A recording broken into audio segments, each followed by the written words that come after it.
a common theme at this Roadkill Nights event was wanting to just V8 all the things, except of course for the Charger, the one thing we want them to keep it V8 in. Chrysler, Jeep, Dodge, and Ram is adding V8s to literally everything they possibly can because we've been shouting it from the rooftops. We don't even really care what you do. Just as long as it's got a V8 in it, just keep selling that and people keep buying it. The Wrangler 392 is continuing to be sold, and definitely at this point, they just said, yeah, we're just going to keep selling it. And even though they did a last call final edition last year, they're doing it this year. They're like, yeah, we're just going to keep selling it. Things changed. It starts at over $100,000, which is bonkers. I can't believe that. For a Wrangler. They didn't say they're doing a similar pricing adjustment. But we're not paying any fees on it anymore. If people still keep buying it, I understand why they keep selling it, but for that much. And you know what? If that's the kind of cash flow they need right now, they've got people still buying them for over $100,000, then they're probably turning a 50% profit on those cars. Yeah. I don't hear people complaining about the price of the Wrangler as much as you're complaining about the price of some of the other products. Even though the Wrangler is just not a vehicle that's worth that much money. No, it just but isn't. Then again, they're not selling in that kind of numbers. I've seen one. The 392? Yeah. Yeah. I mean, in general, the Wrangler is way overpriced. Yeah. I wonder if it's cheaper to buy a regular Wrangler and swap one of the tens of thousands of Hellcat engines that have been taken out of destroyed Hellcats. A Hellcat Wrangler? Wrangler? That'd be cool. Instead of a 392? Yeah. Oh, absolutely. I wonder if you could get under 100K, get a new Wrangler and get a refurbished Hellcat engine. Not even refurbished. Or buy a Hellcat engine. You could get a crate. And put it in. For like $25K, right? Yeah. It's like, 30K? I think it's like 28 for a Hell crate. And yeah, and then you don't have to worry about it. It's already like tuned. Heck, for like 30 something, you could get a Helephant. Yeah. You'd have to probably remove most of the car to fit it in there, but you'd have to do quite a lot to the rest of the vehicle to handle 1,000 horsepower. Yeah. Do you know what the Helephant is, Logan? Yeah, I've heard of it. But I'm just saying, I think you could get a Hellcat engine inside the Wrangler for less than 100K. The Gladiator will also be getting the 392 treatment. So they're like, not only are we going to continue selling the Wrangler, we're going to shove it in the Gladiator too. Why not? It's exactly the same car. And that'll be a $100,000 truck, I'm sure.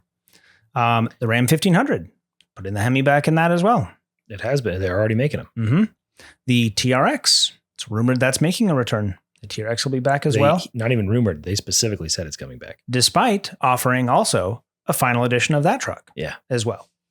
There's rumors of the Charger getting the V8 back, despite the fact that they did a last call for the V8 Chargers and Challengers and made a big hullabaloo about that. And you have a little plaque under the engine. That means nothing now if they bring the V8 back.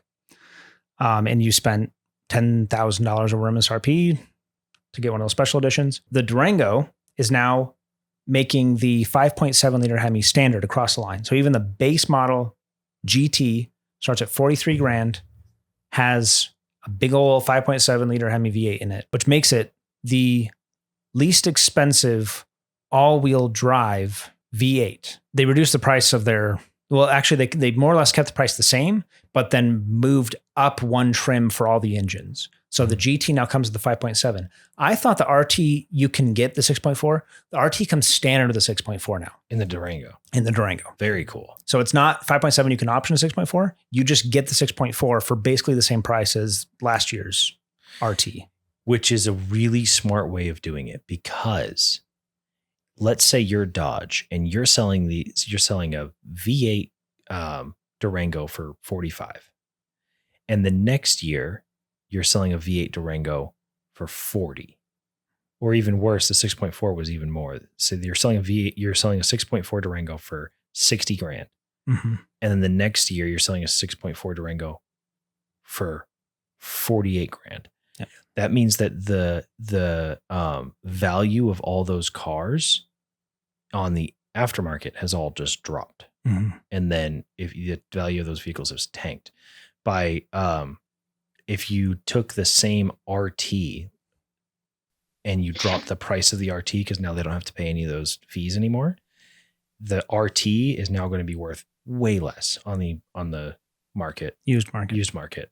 So by just changing the engine options instead of changing the price itself, by giving them more rather than reducing the price, I think helped keep. It'll drive new sales. It'll drive new sales rather than people just more than a lower price would. Right, because people would otherwise just go buy a used one. Yeah, and they're continuing the Hellcat Durango, despite that also being at one point just a 1-year car. So at this point, if Chrysler, Jeep, Dodge, and Ram ever says this is the last call of this, don't believe you're them. an idiot to believe them if you do believe them.